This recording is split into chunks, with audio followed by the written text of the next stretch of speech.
இது நாள் வரை ராசிக்கு குரு பார்வை இருந்தோம். ஏன் இவர்களுக்கு இப்படி ஆச்சுன்னா, நடுவில் இவர்களுக்கு 9ஆம் இடத்தில் குரு வக்ரம் அடைந்தது, இவர்களுக்கு 6ஆம் இடத்தில் சனி வக்ரம் அடைந்தது, ராசியில் இருந்த கேது இவர்களை துவம்சம் செய்தது.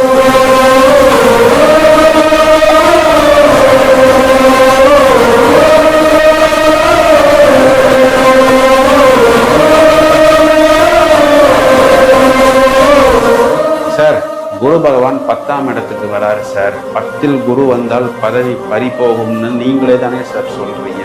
அப்புறம் எப்படி சார் எங்களுக்கு இந்த குரு பயிற்சி ஓகேவா ஆகும் அப்படின்னு நீங்க கேட்டா, 10ஆம் இடத்தில் வரக்கூடிய குரு பகவான் அவர் 10ஆம் இடத்துக்கு வர்றதுனாலதான் 6ஆம் இடத்துல இருக்கக்கூடிய ராகுவை பார்க்க போகிறார்.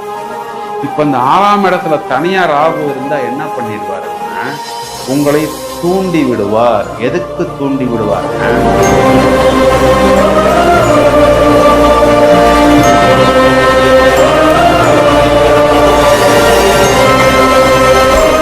சார், இந்த பக்கம் ராசிக்கு 7ஆம் இடத்துல சனி போகுது சார்.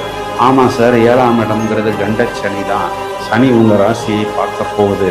ஆனா உங்க ராசியாதிபதி புதனுக்கு சனி நட்பு கிரகம். அதனால ஒரு சிம்ம ராசிக்கு கண்டச்சனியாகவோ ஒரு விருச்சிக ராசிக்கு கண்டச்சனியாவோ எப்படி போட்டு நசுக்குவாரோ அந்த மாதிரி எல்லாம் உங்களை போட்டு நசுக்க மாட்டாரு.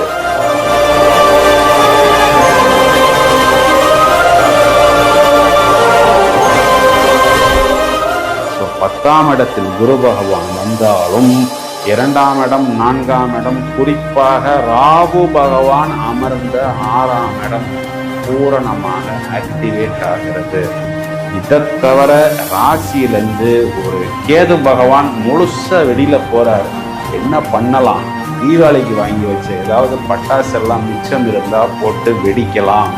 ஏன்னா இந்த கேது பகவான் ஒரு சர்ப்பத்திட்ட இருந்து வெளியில போகுது சார். அதாவது